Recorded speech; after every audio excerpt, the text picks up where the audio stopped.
the last drop. Are you gonna blow your head off? Take good aim and don't forget to duck. Life sucks every Monday and all the way to Sunday, but I wouldn't have it any other way. I don't care how you're doing, what's up or how's it hanging. I'd like to buy this world one last drink. And life sucks all of the time, so stick it up your sunshine, and then you'll see the clouds every day. And then you'll see the clouds every day. And then you'll see the clouds every day.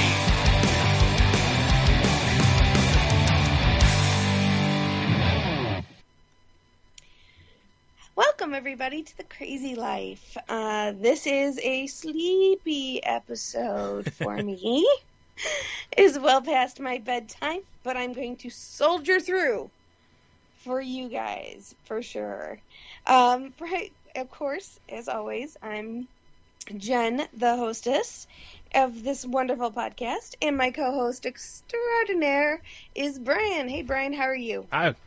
Not too bad. It's been kind of a short week since we recorded last, so there's not a lot of update, yeah.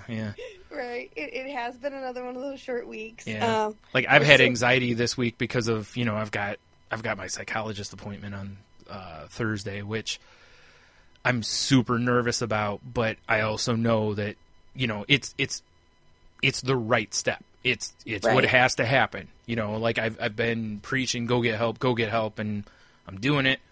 I'm not, all I can hope for, and I'm just terrified that they're going to call me and be like, oh, yeah, we have to reschedule, and we'll get you in, January, Although they did offer, they called me the other day, and they were like, the doctor's got some interns you can come in and see. And I was like, yeah, I'm coming in for a psychology, I'm coming in for, an evaluation, basically. Mm-hmm. And the interns might be totally fine. I know they're well trained, or they wouldn't get to this point and all this, but it just doesn't. You know what I mean? It's like for this, and as big of a step as this is in my head and to me, I want the doctor. I don't want the intern. It's even though they might be fine, they might be every bit as qualified. I'm kind of yeah, I'll hold my appointment. They're like, well, we can get you in. Call me last week. And they're like, we can get you in. I forgot what day they said. And they're like, we can get, so you can get in faster. I'm like, well, my appointment's next week. So it's, really not that big a deal. It's, So, yeah. So I told them no. After the first appointment, it's one thing. But I don't know. I just feel more comfortable going to the person that is the actual... I don't even want to downplay it because I don't want to make it sound like they're not professional or trained or, Right. Because they are, but it's just, it's just kind of like if you went in for a surgery consultation or something and they're like, oh, the intern's going to see you. But no, I don't think so. Right. I want the surgeon. I want the person who, I want the experience. That's what it is. Yeah. I want the person who has even if it's 2 years of experience outside of med school, I want that. The experience, sure. Yeah, so... Well, you remember when I had my surgery at the medical college? Yes.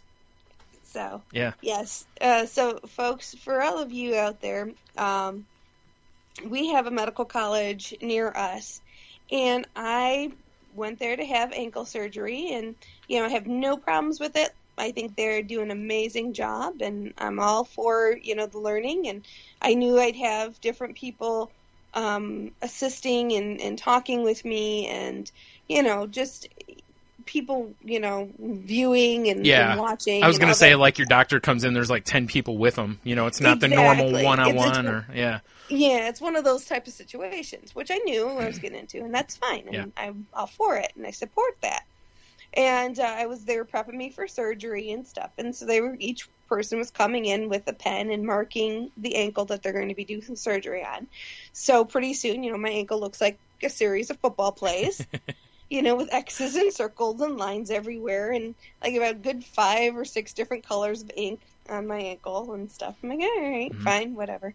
And then the anesthesiologist comes in to talk to me, and I'm like, all right, great. So I'm talking with the anesthesiologist, and she stops. When I turn and look at her, she stops, and she looks at me, and she's like, oh. And that's never a good sign when the doctor says, oh. It's kind of like your dentist saying, oops. It just, no, things you don't ever want to hear. And she turns and looks at me, she goes, oh. I said, oh? She's like, yeah. Were you ever dropped on your head as a child? Which is so funny because, that's like what she should have asked you is, have you ever suffered any head trauma? That's what should have been asked. Yeah, but it wasn't, because I was standing right there. I mean, this is one of those amazing moments that you just stop and you're looking around going, okay, seriously, people.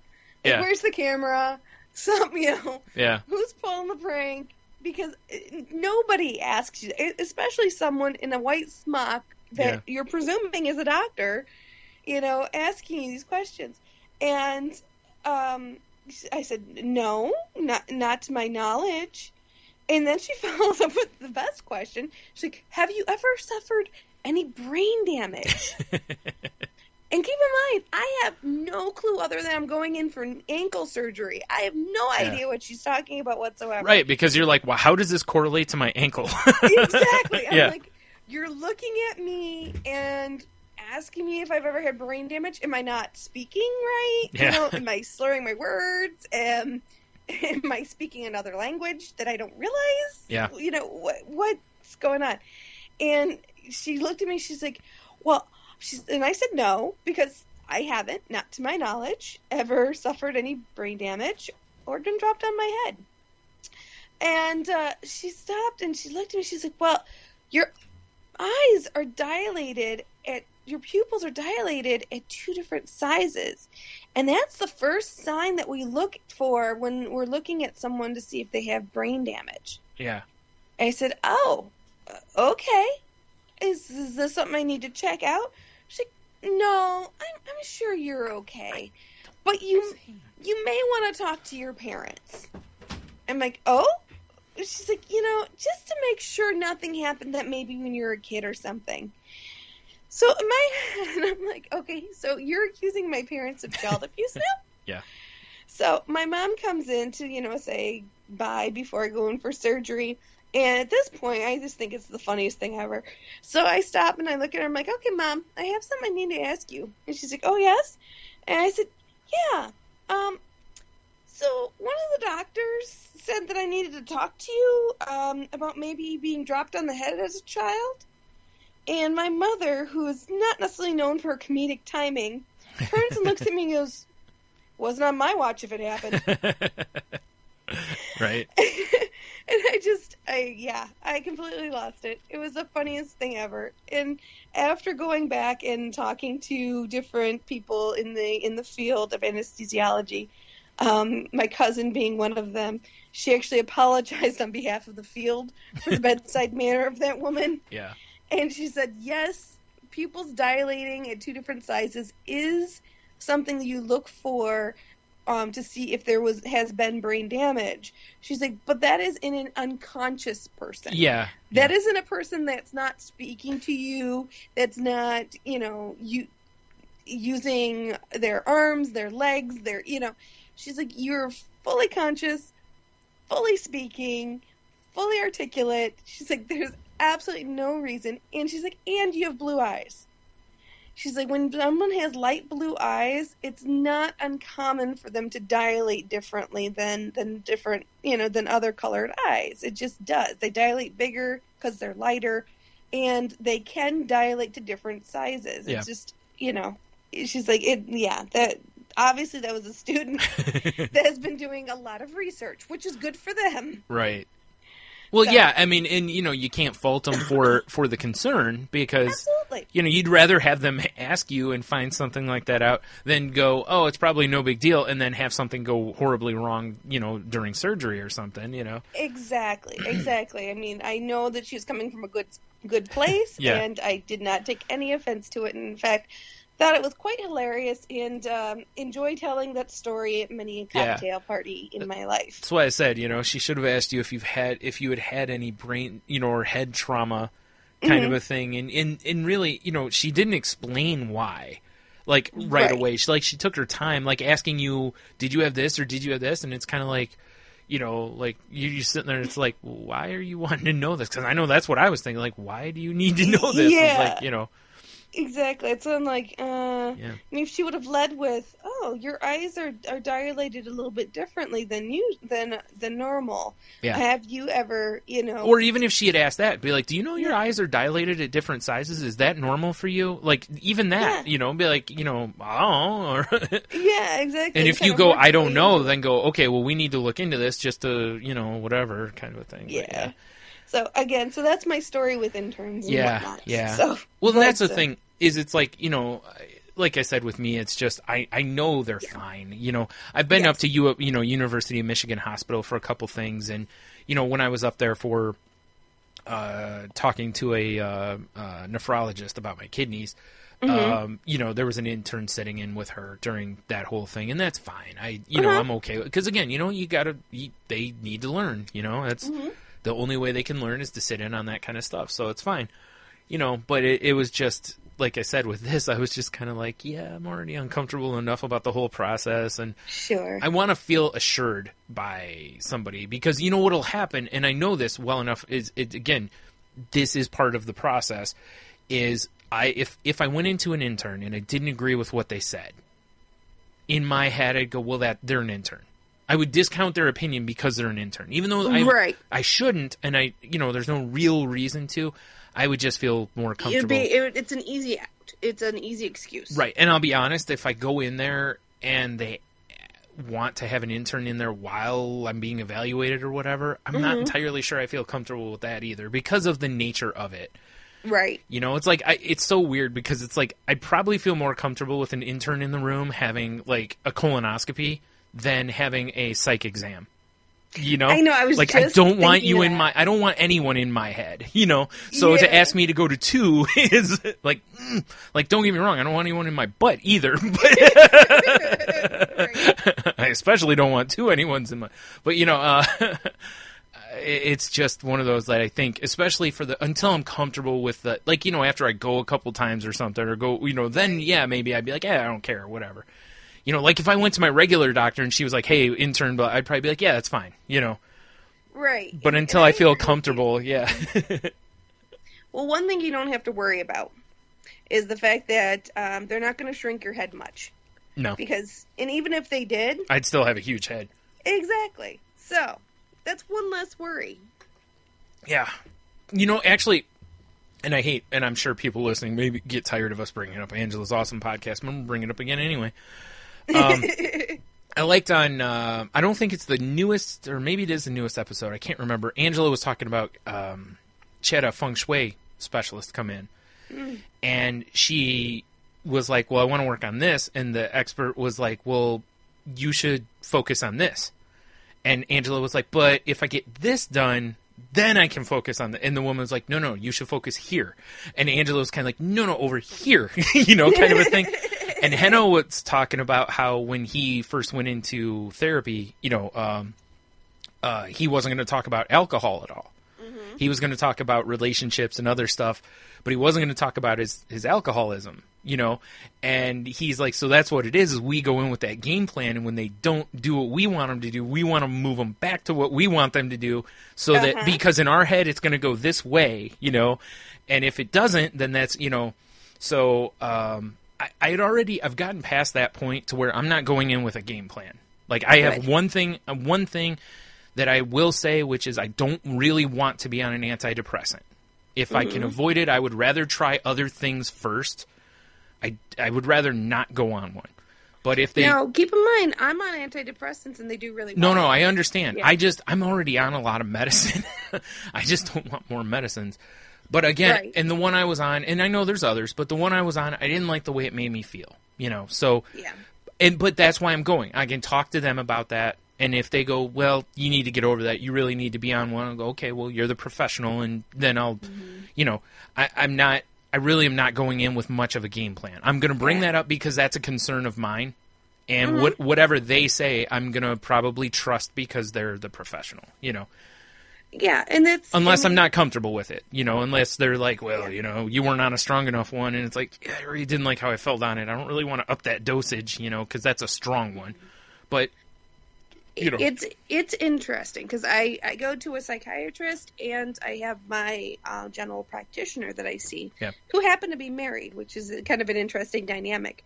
Oh, yeah, to each other. Yes. Yes, to each other. Yeah. Yes. They Not have that, to be married to like, each other. they're both married. Be like, oh my goodness, really? That's so weird.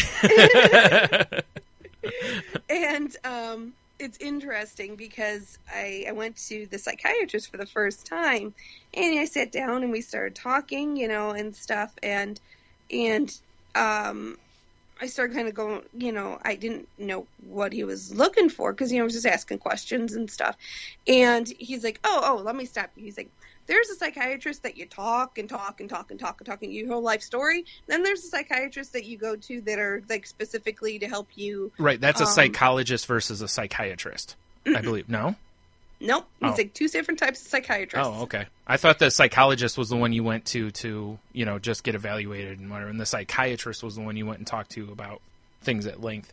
No, psychiatrist there's two different types of psychiatrists, and there's the official names to them for them. And he's like, and I can absolutely hook you up with the ones that you sit and you can talk and talk, you know, and talk through stuff. He's like, I'm more of the medical one, where, we sit and we talk about what's causing you issues and stuff, and we work on finding the medical solutions and stuff for him. I'm like, I can handle that. And we still talk about some stuff, sure. And life events and things that happen. Well, and how I'm reacting. Yeah. But he's more interested in how I'm reacting and how we can adjust medicines and try to end outside things, not just medicine. He's not just a pill pusher, of course, but what I can do to change the environments or change my reactions to the environments. Yeah. Versus the digging into yourself to find out why you're having these reactions, the emotional. Right. And I'm pretty sure that's what I'm headed into is the same thing. Heading into that one too. Yeah, so which is fine. Yeah. Well, yeah. that's the thing is I fully expected that to be the first step anyway. Because you kind of, the other is a help, but you need to get yourself in a position where you can be, I don't know what the word for it is. I don't even know, but you got to feel. You almost need to be more of on the stable. Yes, I hate to say. Yeah. But you're right. Yeah, that's exactly what I'm looking for. Is you need to probably be in a better spot. If you feel like you're kind of wavering all over the place, you might, be like focused might be a better word. Like, I like that. Yeah. Focused, yeah. Because that's, I think what it is like right now I'm kind of all over the place about this and this and this. So it's like, okay, well, let's calm this part of things down. And now let's take you over here. And then let's, and I think that's kind of the progression that I'll be going through, which is fine. That's kind of how I want to do it because, getting on medicine or whatever is great and all, but I don't think that's going to be enough for me. I think I'm going to be one of those that I'm going to need therapy as well because I've got a lot of things I need to work through.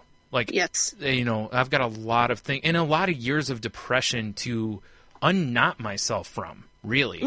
Even if I start feeling good going forward, that still doesn't give me confidence. It still doesn't, and don't get me wrong, it can help. But it doesn't all like boom. All of a sudden, I'm back to being old jolly old Bryan. It doesn't necessarily do that. It could, you never know. But there's still stuff that I've worked through. It's kind of like somebody has like the lap band surgery or something, or the bypass, the stomach surgery. All of a sudden, they're a new person. They're a lot thinner, but they still can have those emotional things that are problematic. That can manifest in different ways. So it's like I need to know how to process the depression and the anxiety, even with medicine. I still got to process this stuff, so exactly that's where I think the other is going to come in to help me. And, and that's been maybe the hardest thing for me to admit in all of it was hard to admit there was, I don't even want to say something wrong with me, but, essentially something wrong with me that I needed help, and then getting help is another big step. And then like this kind of help, I think, for someone like me who I think for people who really have trouble with depression and anxiety, I think tend to end up being control freaks. Mm-hmm. A lot of them. And I think a lot of it's because it's the only way you can feel comfortable. You know, like everything, you know, I'm like when I was talking about the comic conventions, you know, I was like, there's this, and this that bother me. Well, if I can eliminate one or two of these, I'll feel better. And that's me just trying to grab as much and control. It's not that I'm trying to control people. I'm just trying to control the situation. Yeah, so that I can feel more comfortable in it. And I think that's kind of where this has been too. And it's very difficult to let go of some of that control. You know, and again, they just talked about that with the same, you know, the talking about the thing with Angela and Heno. They were talking about that too. That whole like surrendering is very difficult. You know, mm-hmm. So especially as you get older. Yes. I mean, it's much easier. The younger you are, it's much easier because you're used to kind of having to surrender. I wouldn't say your will per se, but you have to kind of surrender to other people's, you know, needs and stuff more. When you're an adult, you're like, oh, I can do what I want when I want, blah, blah, blah, blah, blah, blah. And in something like this, you kind of just almost have to give up everything that you've, not really give up, but you have to kind of change how you view and how you've dealt with everything up to this point and just kind of open yourself up to new possibilities. Yeah, which is something I absolutely, on one hand, I want to do, and on the other hand, I do not want to do at all. Right. You know, like, I don't want to do that stuff. But I know that's the problem, is that I don't want to do that stuff, because that, it's almost like, you know, if this was a scale, you know, right and left hand, one hand has way more in it than the other does, you know, and that's the don't want to. And that needs to get, you know, going back to the word we bring up a lot on the show, balance. It's, you know, trying to balance that out to where it's like, okay, you know, sometimes you're not going to want to do something. Everybody does that. Mm-hmm. Everybody has someone call them up and be like, hey, you want to go do this? And you're like, you know, no, not really. I'm just going to hang out watching, you know, Netflix stuff tonight. You know, but when that becomes the norm or worse, you know, like I've said before, like in my head, it'll be like, oh, how can I get out of this? How can I get out? You know, like that kind of a thing. It's like, that's no good. You know, so. And it's in how you combat that. I mean, it's tough. I mean, I've always been very perceptive and very introspective. So I think coming into the whole diagnosis and getting on medicine and stuff, I had already processed through a lot of just baggage and things. Like it's still there. I've processed through a good portion of the emotions. So by the time I came to figuring out medicine and my treatments and things, it was more along the lines of controlling the abnormal reactions. Yeah. You know, such as crying. Yeah. I mean, crying was a huge thing for me because it's very inconvenient, and it's also very detrimental, not to myself per se, but to other people's perceptions of me. Right. And especially in the workforce. You know, in my personal life, I surround myself with people that get it. And, you know, for those of you who don't quite understand what I'm meaning by, you know, irrational crying type stuff. It's not that I would just be a crybaby and, you know, just cry, you know, someone says something wrong and I cry, and no, it's not like that. It's more of my body's reaction to things is almost initially to cry. I think the way that I've always kind of seen it is that your body, for the longest time, you processed frustration. It manifested as crying. Yeah. Like most people just get mad, and you wouldn't get mad as much as you would, but you would just start crying because of how mad you were. Yeah, you know? It's any surge of emotion. Exactly. You know, any surge of emotion whatsoever I would get. Frustration, anger, happy, laughter. I mean, anything and everything. If I got a surge of any emotion whatsoever, or sneezed wrong, I would start crying. Yeah. And, you know, and it sucks because people don't understand when you're saying, you're like, oh, I look like I'm much more upset than I am. Yeah. It's like, I'm really not upset. It looks like I am, but I'm really not upset. It's just my body's reaction. Like you mentioned before, if someone would scare me, come up and go, boo. Yeah. A lot of people would scream or whatever. I'd start crying. Yeah. And it's just, Yeah. it's not because of anything other than it's just my body's reaction to things. So, and a lot of that has to do with my bipolar and my, it's just my body doesn't know traditional social reactions to things. I have a tendency to go over the top, under the top, Yeah. Don't react enough, overreact sometimes. I'm all over the place. Right, and that's the nature of the beast. Yeah. Mm-hmm. Yep. Yeah, and so now that, I'm on a good set of medicine and stuff, it controls all that so that it's more appropriate. Mm-hmm. Like when I got engaged, I was crying like a fiend.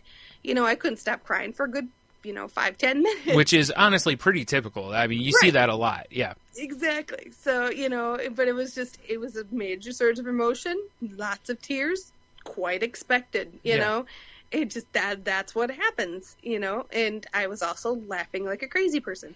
So it was quite interesting. Yeah. But so it's the nature of the beast. But that's where I was when I went to my psychiatrist. I was more along the lines of, okay, I get that I have these irrational reactions. I understand why I'm having them. Yeah. They're not based in anything other than it's my biological way of dealing with emotion. It's just very inconvenient. Yeah. It's similar to somebody having a quick temper. Exactly. If somebody, like you see the people like they drop something on the floor and they immediately start yelling and cussing at it, and it's like, settle down. Just it's like, it's not that big a deal. Just pick it back up, Right. But you're like, it's like, really, settle down, But that's just some people just that quickly anger at stuff, and it's similar to that. It's just just instead of being that violent about almost it's like you're I cry. Yep. But it happens. That's the way it is, and you kind of learn. But like you were saying, well, that's why you go. Yeah, that's why you go get Yep. assistance for dealing with it.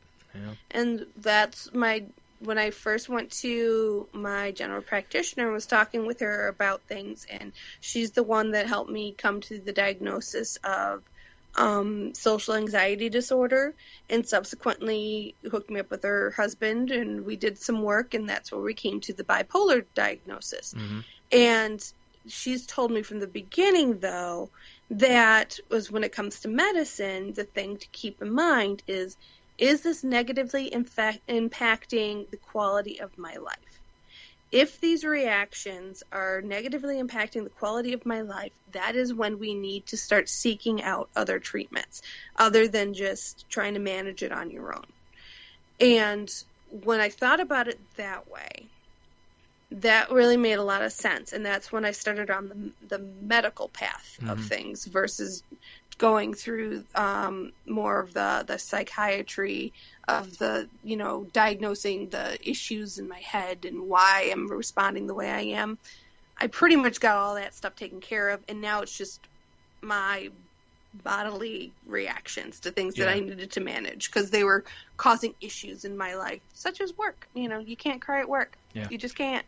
Yeah. Yeah, it doesn't matter, man or woman. It's just not acceptable. Yep. It's just not acceptable in 99% of the circumstances. I mean, there's some, obviously, exceptions to the rule, but for the most part, if someone comes up to me at my desk and I'm working hard and they surprise me crying is not going to go over well. It's just generally, not. Yeah.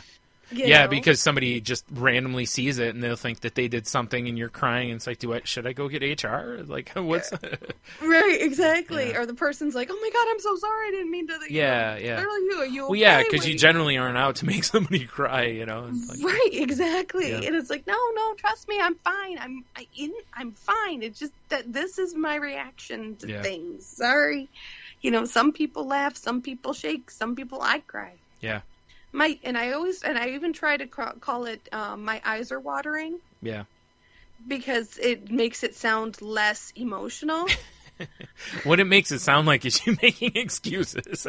In I fairness, know. that's the way it comes across to most people. Yeah. I know, and it just doesn't. There's nothing you can say when you're crying. Everyone assumes that you are incredibly upset. Yeah, it can be one of the worst things because it's hard to hide. Like even if you go off and cry in private and come back out, your eyes are red, your nose is runny. It's just you have that look about you. You sound different because of your nose or something. It's like, were you crying? Be like, no. It's like, yeah, you were. It's like, so it's tough because you can't hide it. Sometimes it's It just is. It's just there. It's like, meh. So I can only imagine at my wedding, I'm going to have to wear like oodles and oodles of waterproof everything. Yeah. Pretty much just put me in a rain poncho. Yeah. Because I'm just going to be a mess. Mm-hmm. But that's okay. Yeah. Exactly. I'll just look like one of those insane clown posse people with my makeup running down my face. That's a terrible idea. Yeah, you don't think that's a good look? No. Just, just make sure you don't get mesmerized by magnets. That's all I have to ask. Fair enough. I think I can handle that. Anyway, do you want to move into yes. the article that you had sent me? Yeah, something I did want to talk to everybody again about today. Something we've kind of touched on before, but I did find this article that really resonated with me. I do want to do a little yeah, I don't know how to say that word right now. I'll do a little intro. How about that? That's a better word for us to use. Okay, we'll do a little intro into the article. First, I want to say that this is one person's viewpoint on things. I do agree with them to a certain point, as what he's talking about in the article is... It's a she, first of all. It's a she. Is it a she? I'm sorry. What she is talking about in the article is misusing medical terms to apply for simple things. For example, she uses OCD. Yeah. And we talked about it in the past on the show about how it bothers me when I hear people say they're depressed, and it's like, no, you're a little sad. You're not depressed. There's a big difference in the two. It's the same idea. Now, the upside is that people know what these words mean. Yeah. So, I mean, that's a huge win for the,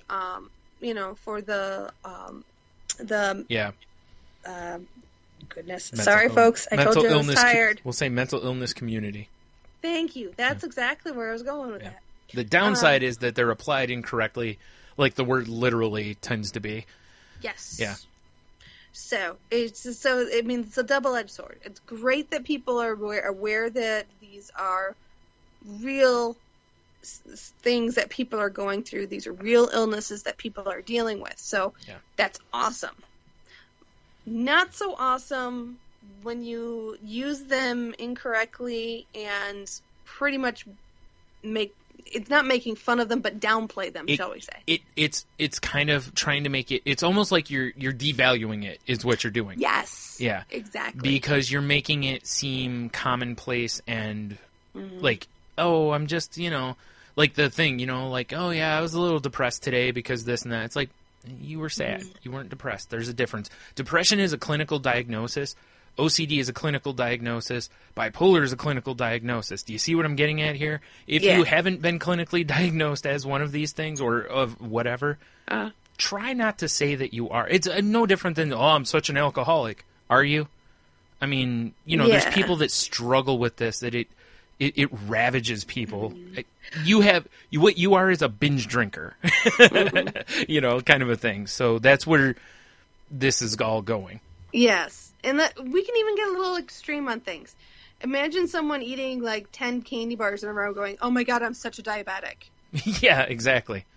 You do see people go the other way, though, and say, oh, I'm bulimic or I'm anorexic or whatever, and it's the same thing. And that's awful, too. It's not so much that you see it as though someone's making light of a thing, but like I said, the devaluation of that stuff is really awful because people deal with this stuff, and some people it's not a huge issue in their life. It's something they have to step over a lot, you know, or it's a problem here and it's a speed bump. But for some people, it's a significant problem. And I'm sorry, but, you know, just because, I don't know, I know we can just read this and get into it. But the bipolar one is one I've been hearing more and more and more and more. It's like, no, what you have are mood swings. That's typical. That is, even though I hate the word, normal. Yes. Everybody has mood swings. Some have them quicker than others. Bipolar doesn't necessarily manifest that way. Mm-hmm. You slowly swing one way and then slingshot kind of back the other way. Mm-hmm. Generally, not always, but, you know, so it's, again, if you're not diagnosed, you probably should just stop using these words. Like, eliminate them from your vocabulary for this kind of a thing, you know? Because otherwise what happens is if everybody's like, I'm going to use hers. I'm so OCD. Everybody's OCD, OCD. It's crying wolf, and no one will care anytime someone actually is OCD and needs understanding. People will go, yeah, sure you are. Exactly. Just like everyone else on Twitter, you know? Exactly. And it's going to become a huge issue. I mean, it already is an issue. It's going to become so much worse. Mm-hmm. I mean, you wouldn't dream of saying, oh my goodness, I'm so tired. I know I'm cancerous. Yeah. You know, right. It's like, you wouldn't, doesn't even make any sense. That's what we're saying. It's like, by you saying that you have OCD and you don't, it makes no sense. Yeah. You know, it doesn't, you know, it's literally no sense. Yes. Yeah, there are plenty of people out there that are very much everything has a home type of people, and then there's people who can't leave their house unless they step over the threshold and check the lock 17 times or 18 times because it can't be an odd number, or, you know, and again, I'm in no way making light. It's just, this is a horrible thing to deal with. Yeah. You know? Some people like their houses really clean. No problem. You're a neat freak. Yeah. You're not OCD. Right. Exactly. Mm-hmm. Yeah. So, we will go into this article. Let me pull it up here. Oh, so I have it up if you want me to read it. Or you want to read it? I can. This is by Sammy Clara. This is from cultnoise.com. And I believe she's like a founder or one of the founders of the website. Yeah, co-founder and editor at Cult Noise Magazine. And the title of it is... why it concerns me when you say you're a little bit OCD. I've been living with obsessive-compulsive disorder since long before I even knew how to pronounce the damn words. It was my friend, quote, when I was 7 years old and bullies cut off my lovely long locks of blonde curly hair with school safety scissors for fun. It was my protector when I was 12 years old as I endured a lengthy sexual abuse by a family member. It was my savior when I was 20 years old and I was too afraid of causing harm to another human being that I physically barricaded myself in my dorm room each night. By moving heavy furniture across the floor, desk in place, check. Chair in place, check. Clothes arranged over everything in a particular order and photos taken as evidence for tomorrow morning, check. Check, check, checking. I've spent my entire life simply checking. I check everything. Did I leave the washing machine open? What if the cat jumped in? What if I put her in there on purpose? Did I call someone and scream abuse down the phone? What if I can't remember it? Better check my phone's call history. That was until Apple allowed you to erase each individual call. Gee, thanks, Apple. I was so OCD about that. Hell, my checking got so bad that every time there was a murder investigation on the news, I'd check my closet for items stained with blood or even the murder weapon, believing that I might somehow be connected to the crime. Am I sounding a little bit OCD yet? No? What about if I told you that I haven't left the house alone in over 3 years? Or that since childhood... After every time I left the house, I would come home and have to retrace my steps, mentally and on paper. This ritual alone took anywhere between 3 to 4 hours. What if I told you that I've never in my entire adolescent and adult life allowed myself to be anywhere near a child because I am so afraid of the voice inside my head that whispers, "You were abused, Sam. What if you could harm a child?" Even though the idea not only repulses me, but that I would voluntarily give my life up or give my life to protect any child or adult alike from harm. What if I told you last week I had to ask my best friend for reassurances that I didn't walk out of the house and stab someone without remembering it? If every time a police car drives past our house, I break down and have a panic attack because I'm so afraid that this is confirmation that I've done something awful? What if when I do leave the house, have to leave the house for appointments with my support worker, I told you that she has to cling on to me every inch of the way because I'm too afraid of causing harm to someone, so much that it makes me scream out in tears. Do I sound so OCD now? Or should I ask, would you like to be considered so OCD instead? No? Not even just a little bit OCD? Are you sure? And then there's 4 tweets listed here. And, it's like, am I the only sad person that gets satisfaction out of cleaning the house as instant results? LOL, I swear I'm getting OCD cleaning. Yeah, that's not OCD. This OCD Chinese girl is playing Minecraft, and every time she clicks her mouse, I want to punch her in the face. Not OCD. I'm so OCD when it comes to eating Lucky Charms. Yeah, probably not OCD. I'm so OCD with a clean car. Yeah, that's, again, you just like a clean car. Then the article goes on. I'm a prisoner of my thoughts, and I wouldn't wish this disease or these intrusive thoughts on anyone. I wouldn't wish you to live through the days I spend begging and pleading to a God I'm not sure I believe in, asking them to somehow let me know if they consider me to be an evil person. I wouldn't wish you the time I've spent sitting on the bathroom floor with tears in my eyes as I talk my mind out of suicide, because these intrusive thoughts and images are far too horrible to handle. I wouldn't wish for you to suffer minimal human contact because you are so afraid of yourself and the harm you may cause others. And this is why I'm asking you to please stop referring to yourself as so OCD. This is why I'm pleading to major media outlets. I'm looking at you, Board Panda / BuzzFeed, to step away from their misuse of obsessive-compulsive disorder. OCD is not a punchline, nor is it a quirky trait. And by treating it in this way, we will not only further stigmatize a disorder that leaves so many people silently suffering alone, we will also strip the disorder of its brutal reality, therefore causing old sufferers to double think their illness and new sufferers' embarrassment at speaking out. I cannot imagine being a teenager nowadays with OCD. I can't imagine the fear, humiliation, and confusion that they must feel from their classmates who make jokes about OCD, or the anxiety produced by the thought of going to see their general practitioner about an illness which is mocked by so many, celebrities, media outlets, parents, and more. Since learning about my illness, I've come to see how poorly informed we are on obsessive-compulsive disorder as a society.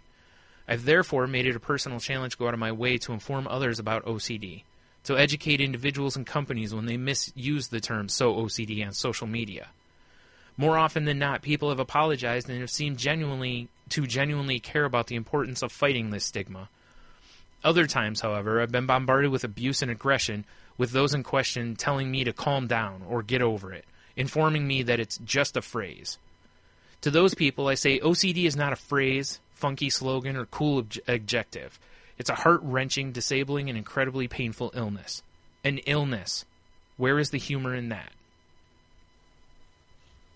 I'm saying, people, before you say something along the lines of, that was so OCD, or I'm, oh my gosh, I'm so bipolar today, even I'm so depressed, just stop and think, would you say the same, would you replace that word with cancer? Yeah. And does it make sense?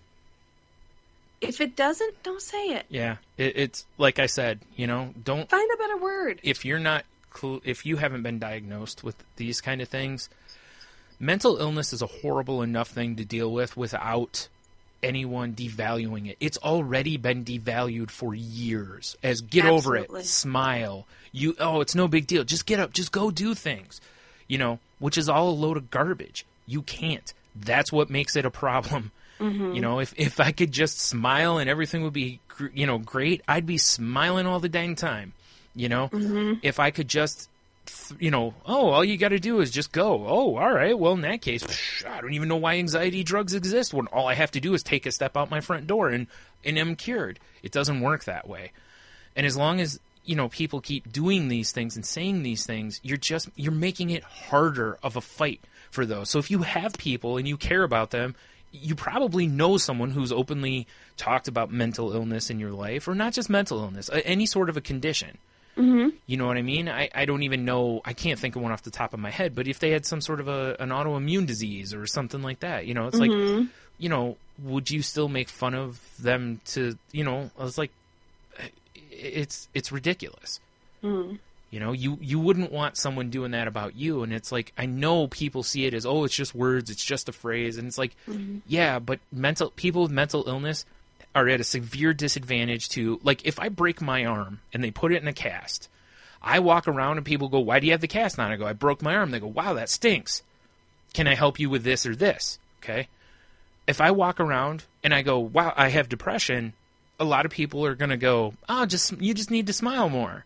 They don't go, oh, that sucks. Can I help you with anything? And you see my point? Like, people with mental illness can't easily prove that they have it compared to someone with a physical condition. And this makes it even harder when you devalue the terms.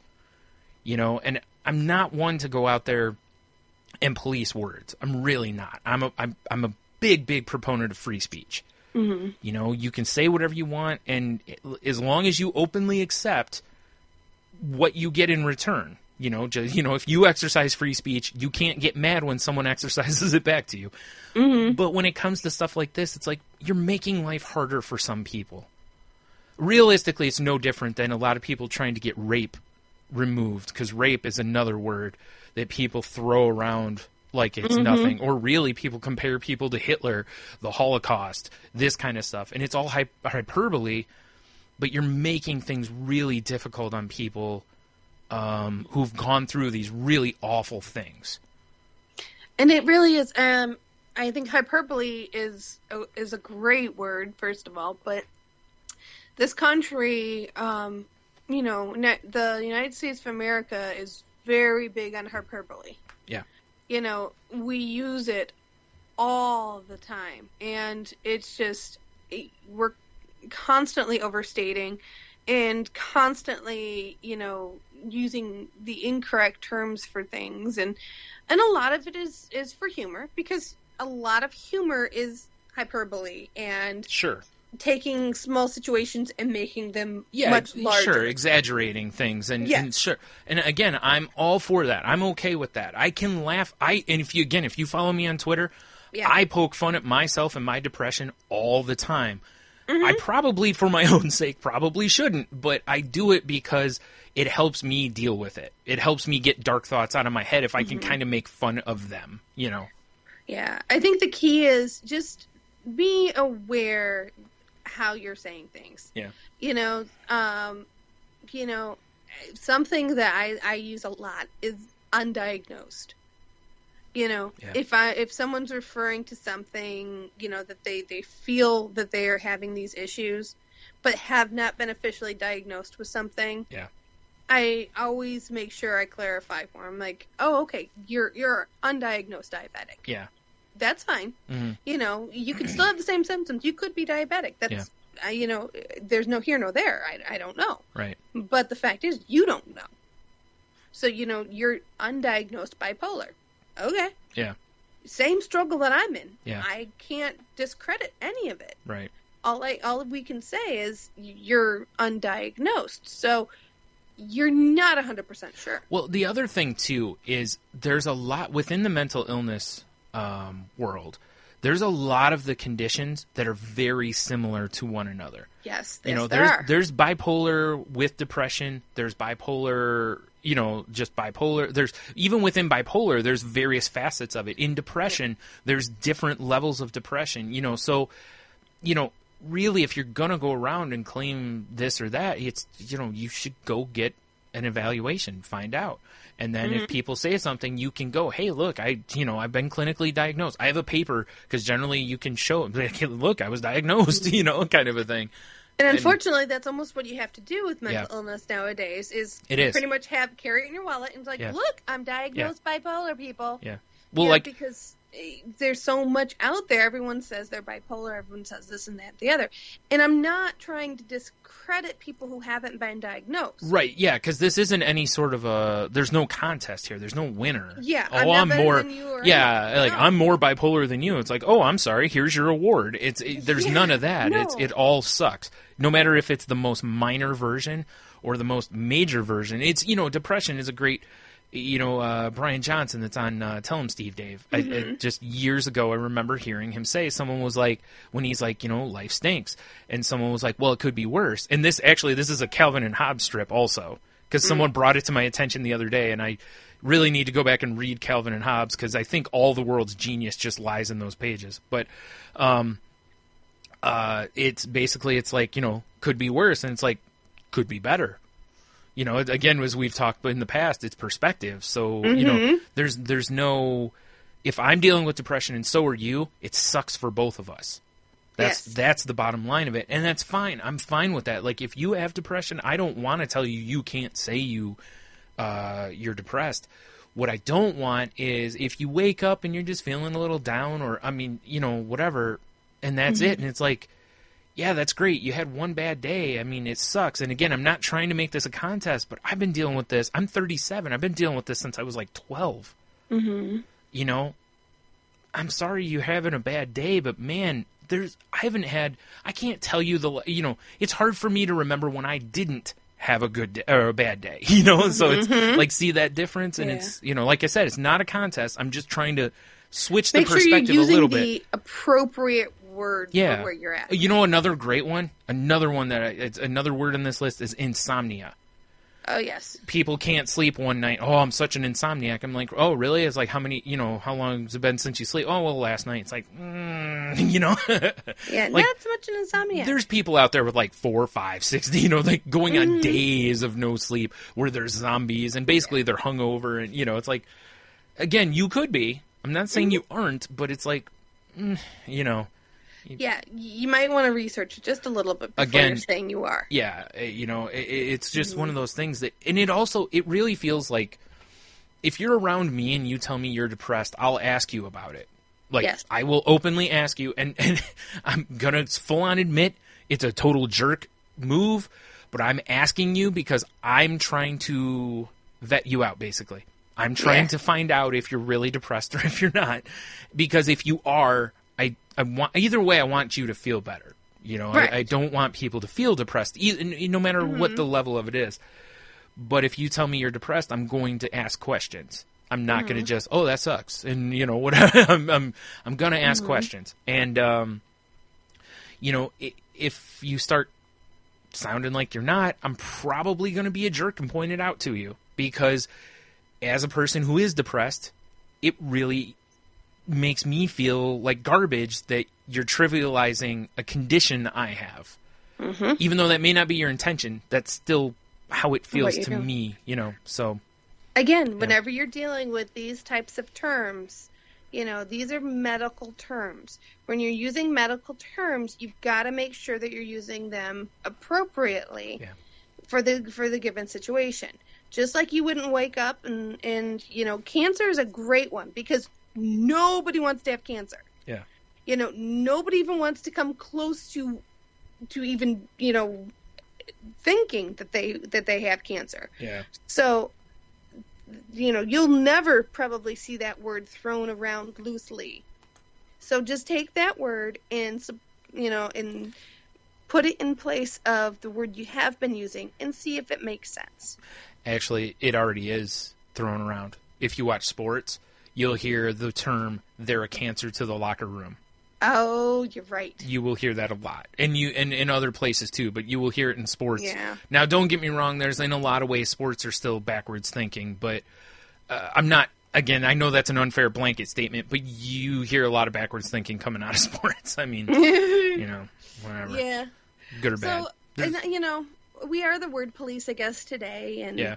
And we're being kind of downers and elitist, I guess, in some ways, and some views. It's just, we're just asking people to be a little more aware of that condition. And I'm not, like, I don't even want to get into, like, I don't want people to feel like they can't say anything because of this or that. But it's just, how would you feel if it was you and somebody, pick something about you either that you don't like. Here's a great one. A lot of people, I think, can identify with this, even if it has nothing to do maybe with mental illness. Mm-hmm. Okay? How many times do you see a friend say, I'm so fat, and you look at him and go, dude, you weigh 140 pounds. Right. On your fattest day, you're thinner than I am, divided by 2. you know, The more like appropriate that statement kind of would a be, thing, you know. I feel really fat. Yeah, like, or I feel bloated today, or something like Yes. that. But you get my point. Most people should be able to identify with that in some way, because there's always that person that you see that's like this scrawny person, and they're like, "Oh, I'm so fat," and it's like, no, you overate once. You know, it's like, calm down. Like, I'm not only fat, I have the word, and this is that, no, it shouldn't be a contest, but it's like, you know, I'm in that level that I get extra adjectives added in front of fat. Yes, exactly. You know, it's like, let's calm it down a little bit here. You aren't fat. You know, and again, I know perception, body issues, there's all that stuff, but it's like, that's one that, like I said, I think most people can get. They get a little agitated when people that they can look at and go, you aren't this. Stop saying you are, because it makes me feel bad as a person bigger than you, kind of a deal, you know?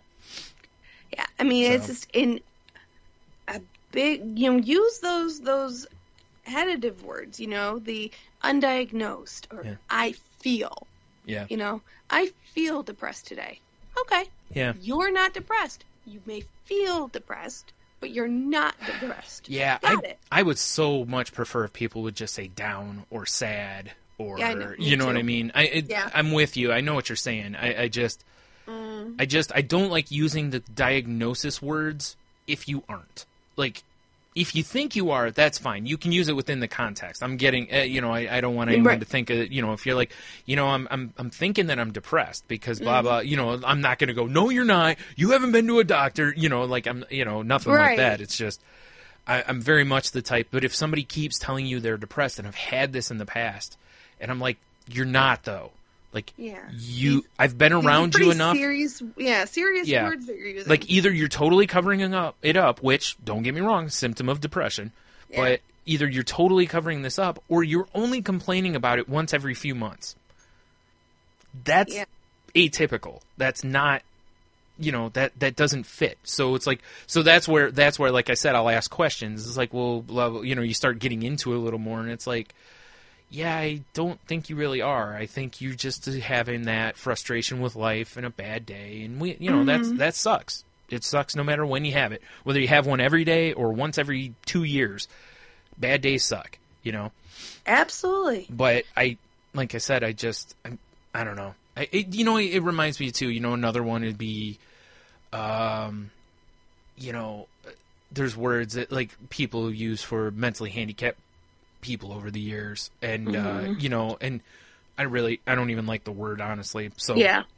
But you know, and people get super offended by it, and people can't figure out why, and it's like, because you're insulting their kid or their brother or sister, you know, and it's like, they're Right. still a person. Like, stop trivializing a horrible thing they're going through, you know. So Yeah, or misusing words, you know, gay. Gay gets misused all the time. Yeah. It's like, you know, don't call someone gay because they're, you know, because you don't like them, or because you feel that they're weird or whatever.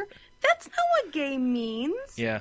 It's like, that doesn't make any sense when you really break it down. Right, Like, you're not even really using it in the right context, other than you're using it as a generic slur at that point. Exactly. Which And makes it, I think it makes it worse. Like, Yeah. if it's used in context, I mean, I'm not advocating it at all, but you know what I mean? It's Right. like, at least if something's used in context, you're like, dude, really?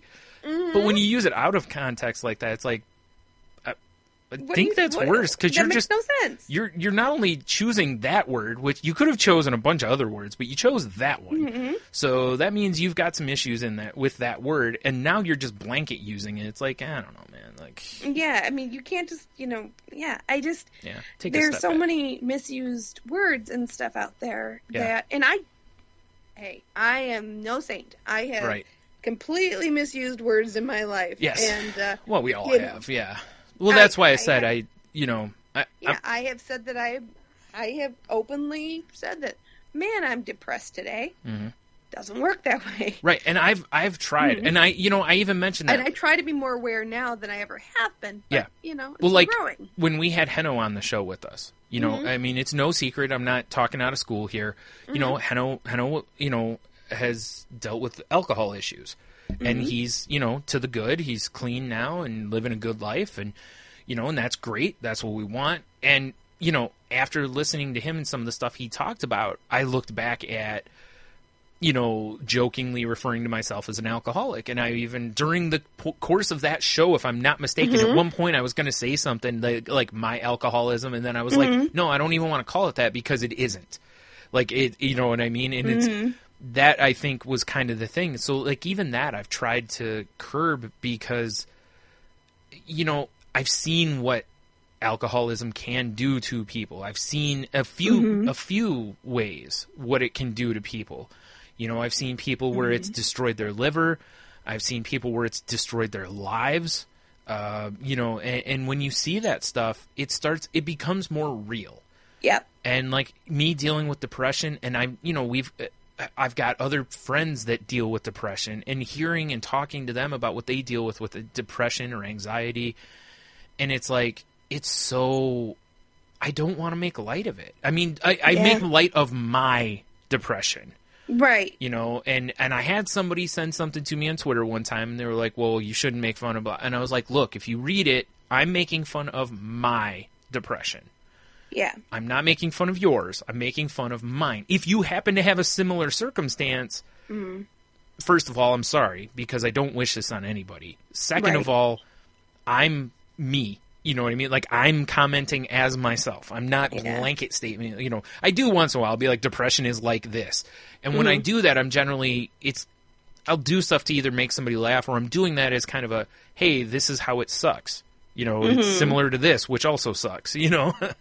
And same thing with comedians. You know, I do not take offense to 99% of the comedians that are out there that say certain things, because most of it is geared towards awareness through humor, you know, and stuff. So they're using it kind of as a tool for awareness in their way. So for the most part, I don't see an issue with it. I mean, I think another big word that people misuse, addiction. Addiction's a huge word that people misuse. That's very true. Yeah, I'm addicted to this. Yeah. Yes. I misuse it all the time. Look at how, I mean, another way of proving that is look at how many words you have now heard with a holism at the end of it. Yeah. I'm a chocoholic. I'm a coffeeholic. I'm a, you know, it's like, ugh. Don't get me wrong, with coffee, there's probably a good level of addiction to a lot of people because of, right. You know, but anyway.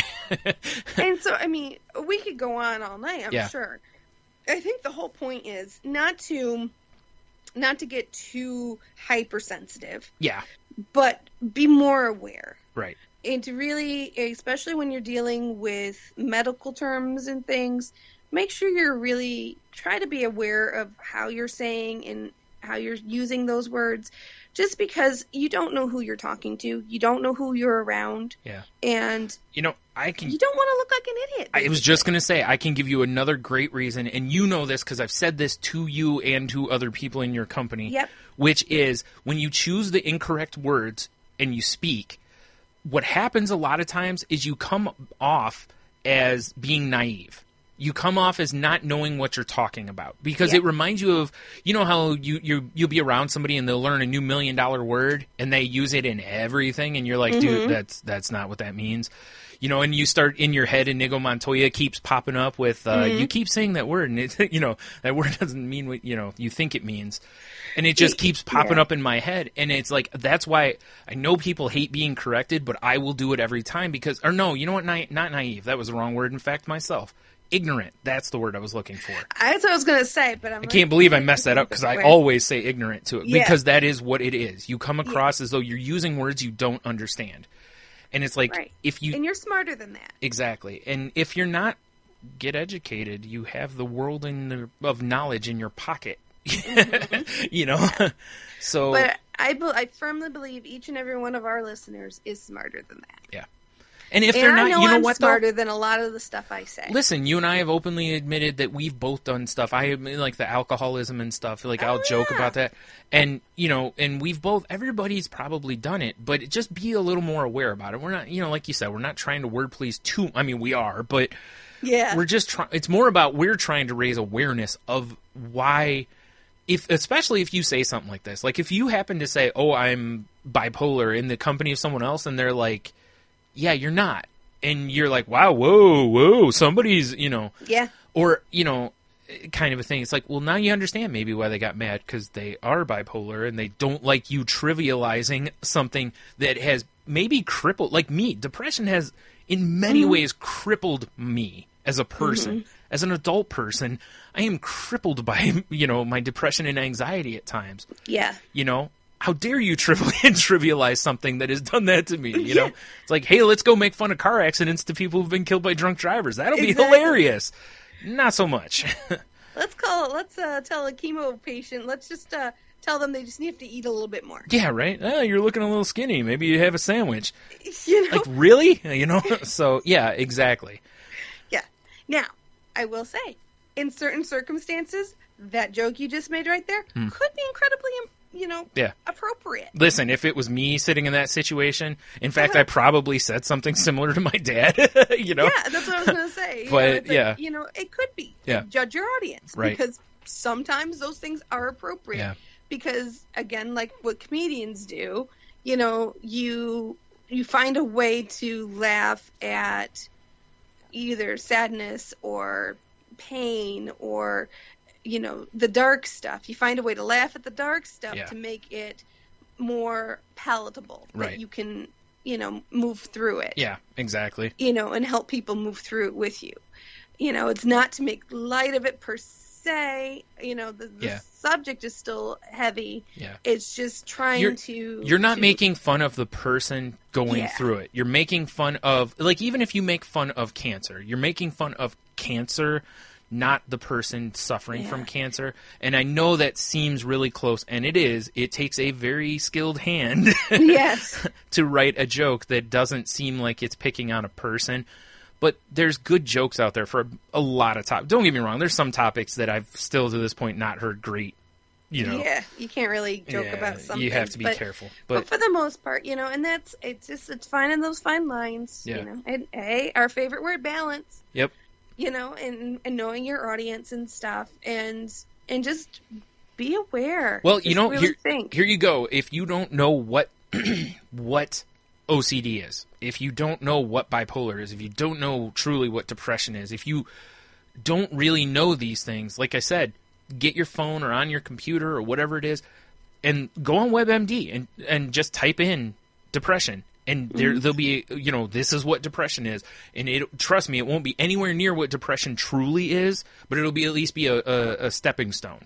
Yeah, you'll get an idea. Yeah, you'll at least get a generalization. And the same with a lot of these. But even you have to consider that whatever it is they tell you, generally there's such a rainbow around them of variances to, all of it. It gets kind of tricky and muddy and all that good jazz. But there you go, my G.I. Joe, or my, and now moment is, da, da, da, da. Don't be ignorant, Go learn what things mean and try to use them appropriately. And there you go. Exactly. So with that, I think this is a good wrapping up point. Yep. Because it is almost 2.5 hours past my bedtime. Yeah, it is. And my bed is absolutely calling me. So, thank you all for hanging out with us tonight. We appreciate it. And listening to our lecturing of the English language and how people are using it. We would love for you to continue the conversation with us. Tell us when we're right. Tell us when we're wrong. Let us know what's going on in your life. And just, keep in touch. We'd love to hear from you. So to continue the conversation with me, you can reach out to me on Twitter. Jen's Crazy Life is my Twitter name. And again, I've mentioned it before, but I don't post a lot. But what I do post and what you post, I see every little thing. So you put my name in a tweet, or you want to direct message me, I would love to hear from you, and I will respond. I see all that stuff hourly because I have it on my phone, of course, like everybody does. Yep. So I do see it, and I will respond. Just please reach out to me. I'd love to hear from you. You can also reach us on our webpage at thecrazylifepodcast.weebly.com. and shoot us an email at thecrazylifepodcast@outlook.com. Mm-hmm. And Bryan, how can they reach you? You can also reach the show on Twitter at The Crazy Life Pod. I almost said salty language. I'm so used to doing that. But at The Crazy Life Pod on Twitter.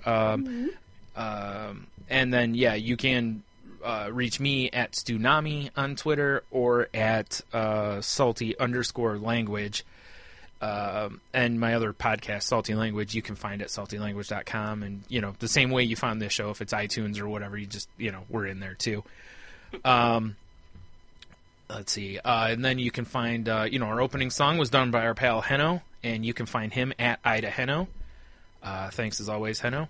What am I forgetting? Oh, I guess the whole ranty thing.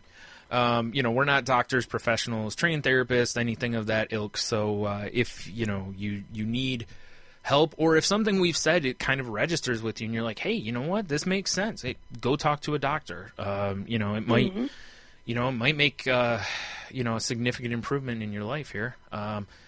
If you, don't let money be a concern. There's a lot of states have a lot of programs for mental health to help people get discount or free mental health care. There's advocates all over. Like I said, if you don't know where to reach out, start with the Department of Human Services. That's usually, I think, or the board. I think there's a lot of states have like a board of mental health and stuff too. So, but anyway, you can find something along those lines. There's a lot of support groups online and such as well. If you're in kind of a really bad place and you're thinking about doing something drastic, as always, we ask that you please don't. It's so not worth it. I fully understand. I've been there myself. It's I've been back there a few times. It's a tough fight. I understand, but please don't do anything drastic. Get a hold of the suicide hotline number, or look up help, or like I said, if you feel like you're a danger to yourself, call 911 and tell them you're a danger to yourself, and they will come help you go get help. I think that's all I got. Yeah, very important messages there, folks. Please get help if you need help, and don't underestimate your power of yourself.